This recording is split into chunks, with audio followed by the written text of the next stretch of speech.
What's on, ladies and gentlemen? My name's Ross, I like games, and today we got pretty big news. We've got pretty gosh darn big news for Battle Spirit Saga, a game that I am absolutely loving. And let's start off with the news. They've already gone and revealed the third set, which is early, frankly. The third set, now they don't have a name for it yet. They've named the first set Dawn of History, they've named the second set False Gods, they've not named the third set. What they have done is gone and given us a release date of October 2023, and they have gone and told us that it is introducing blue. Okay, they haven't, I suppose, strictly told us that. However, we'll get to the starter deck in a minute, which is blue, and look at the box. It's clearly blue, all right? They're bringing blue into Battle Spirits. And over in Japan, the classic Battle Spirits has 6 colors. We've only had 4. Set 2 is introducing green, along with the starter deck. Set 3 is introducing blue, along with the starter deck. And that is then going to bring us up to speed with Japan and their game, although again, they are separate games. Battle Spirits in Japan and Battle Spirit Saga in the West are separate games. Yes, obviously Battle Spirit Saga is based on Battle Spirits. I don't think that's a big surprise. I don't think that's a massive shock. But they are different games that are to be treated differently. But we are clearly bringing in line with them, and that's lovely. Now, in terms of what we're having here, we've got 272 cards, which is 68 common, 32 uncommon, 24 rare, 14 X rare, 9 special rare, and a Saga rare, which is kind of nice. Now, interestingly enough, that is actually quite different from Set 2. Set 2 has 12 X rares, whereas this has 14, and Set 2 has 11 special rares, whereas this only has 9. There are, in both sets, just 1 Saga rare, which is very important, because that's going to be the one that's really hard to pull. If there were more of them, that would be a little bit of a pain. We don't know much about this. We have a release date of October 2023. We have confirmation that the price is not going to go up from the current $4.99 a pack. And we've got the breakdown of rarities, which, to be fair, that's not nothing. But it is kind of important to note that there is still a lot more to learn about this. Like I say, having a release date is awesome. Having confirmation we're getting blue, essentially, is awesome. And having confirmation about the rarities, etc., is extremely interesting. But we are going to have to wait a little bit for a bit more information. Now, in terms of release dates, because this is actually very, very important, we've now got 3 sets. And now that we've got 3 sets, that actually gives us enough to start making some conclusions in terms of a release schedule. So set 1, Dawn of History, that one came out, well, properly at the end of April the 28th. The second set, False Gods, is coming out on July the 28th. That is exactly 3 months later. And then, now, set 3 is coming out in October. And yes, I know October is 4 months after July, but bearing in mind False Gods is coming out right at the end of July, I'm going to go out on a limb here and suggest that Set 3 is probably coming out pretty near the start of October. So that gives us a release cadence of 1 set every 3 months, which is pretty much exactly what we would generally be expecting. That is usually what TCGs do. So, Pokemon, for instance, has 1 set every 3 months. So, no, I can't guarantee that's going to be the case, but I would imagine set 3 is going to be early October, and that means that we're going to see a release cadence of 1 set every 3 months, which honestly makes perfect sense to me. And that's one of the cool things about having the release date. We can now start looking at this release cadence and going, okay, we actually know some stuff here. It's also kind of interesting to see that the number of X rares and special rares is not necessarily consistent between sets. In other games, we've generally come to expect, I suppose, that we would see that being consistent. It's only, a couple either side. It's not going to make a huge difference, but that is something to keep an eye on moving forward. Now, I told you there was a starter deck that was also going to basically guarantee that blue was coming in.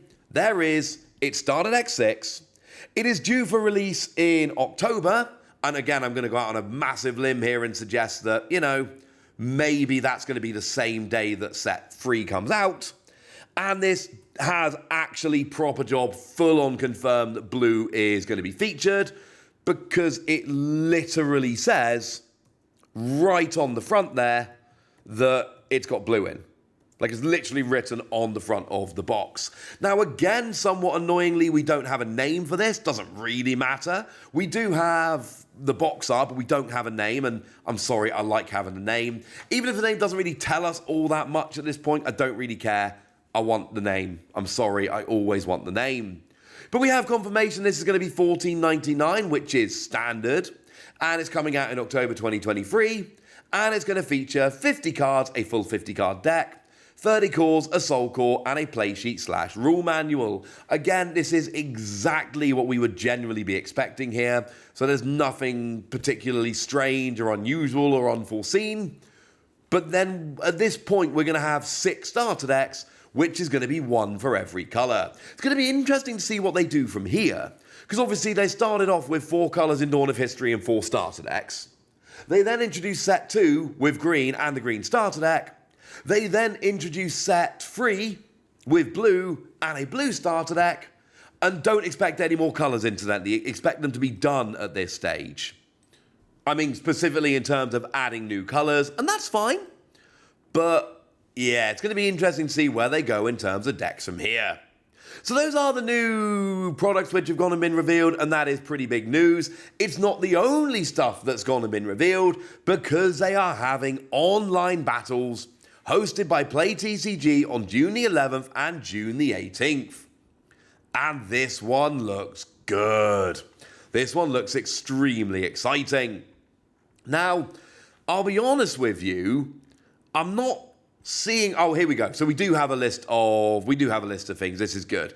So there are some happening in North America, some happening in Europe, some happening in Latin America, some happening in Oceania. Some of those have dates, etc. Some of them don't. I think the best thing to do is just go to the website and go and have a look, and that will tell you what's there. But once again, the prizing here is pretty gosh darned awesome. I mean, if we have a look at the champion prizing, for example, you get yourself your Metal Soul Core, which is what was given away at the Elite events.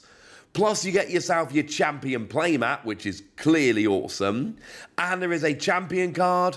And then you've got the deck case, the core case, and the life counter that we've all kind of seen before. But then you've also got yourself 4 event packs and a finalist card set. It is a very cool thing, and one about which I think is worth getting pretty gosh darned excited. And then, honestly, it's not quite so good as you go down. It tends to just be life counters and event packs. And basically, as you go up, you get more. Although I will say that once you hit top 4, you do get yourself the deck case, the finalist card set, and the core case. And when you hit top 8, you get yourself your core case and your finalist set. Below that, you're really just talking event packs, which is not the end of the world, let's be clear. They're still pretty gosh darn cool. I always want more event packs. But it's really top 8 where it starts kicking in properly. And then we can all have a conversation, if you want, about online events and webcam events and how there are inherent problems. But my theory with this is always pretty gosh darn simple. Do you want in-person events? Yes, obviously. If you can reach them, if you can get there, if they're actually close enough to where you live, which is far from a given for everybody. So, if you're not close to them or they're not possible, would you rather have online events or would you rather have no events? Because I don't know about you, ladies and gentlemen, I'm going online events every time. We can say all we want about online events and how, yes, I know some people are less scrupulous and all of that, blah, blah, blah. That's absolutely fine. But a lot of the time your choice is going to be you can have online events or you can have no events, and that's literally it. So there we go. We've got some new products coming which are very, very important and bring a new colour in. We've got some online tournaments which are looking awesome and have awesome prizes. And honestly, right, and you can take it or leave it. I've done some work with Bandai about Battle Spirits, and I have done some casting, etc. for organised play events, so I'm not entirely unbiased here, I admit. All right, saying that going in. But I love this game. I am so hyped for this game. I just think it's awesome. But I want to know what you think. So let me know in the comment section, would you? Go nuts! Be nice. And then make sure you like this video, subscribe to this channel, follow me on Twitter at TheWasi. That's where we talk Battle Spirits and a bunch of other card games.